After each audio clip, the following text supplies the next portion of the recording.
વિદ્યાર્થીઓને પુસ્તકની જગ્યાએ જાડુ પકડાવતા શિક્ષકો, શરમ કરો શરમ। ઘણી વખત શાળાઓમાં થતી ગેરરીતિના વિડીયો સામે આવતા હોય છે। શિક્ષકે વિદ્યાર્થીને માર્યાનો અથવા તો સાફ સફાઈ કરાવી હોય અથવા તો ગેરવર્તણૂક કરી હોવાના બનાવો સામે આવતા હોય છે। તેમ છતાં બાળકના જીવનનો પાયો ઘડનાર શિક્ષક જ જો વારંવાર ભૂલ કરતા હોય, એમાં તાલુકા અને જિલ્લા કક્ષાના અધિકારીઓની રહેમ નજર ચાલતું હોવાનું ખોટું ન ઠરે। આપ જે વિડીયો જોઈ રહ્યા છો એ સાબરકાંઠા જિલ્લાના પ્રાંતિજની પ્રાથમિક શાળાના છે।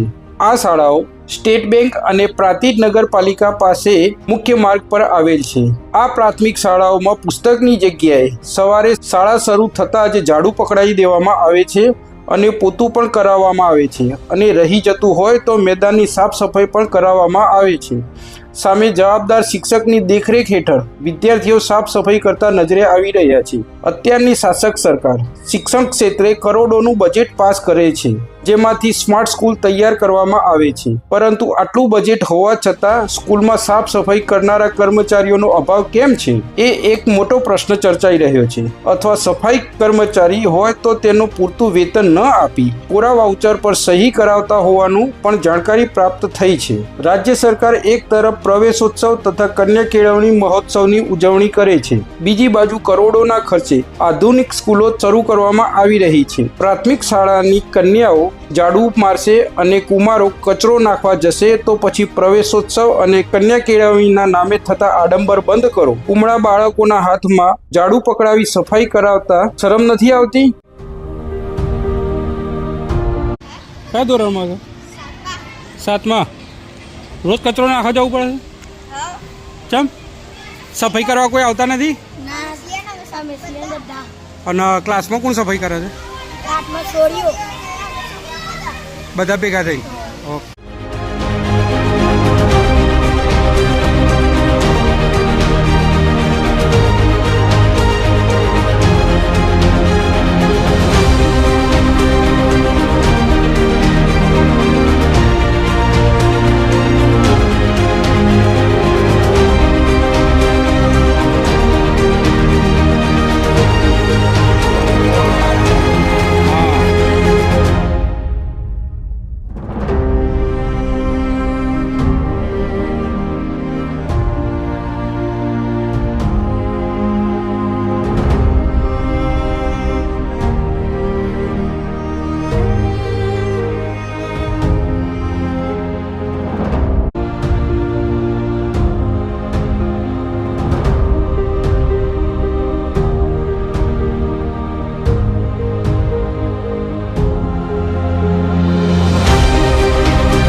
આ વિડીયો વાયરલ થયા પછી શું બદલાવ આવશે કે તાલુકા અને જિલ્લા શિક્ષણાધિકારી શિક્ષકોની પીઠ થાબડશે તે જોવું રહ્યું। ગૌતમ મિસ્ત્રી, સ્વદેશ ક્રાંતિ।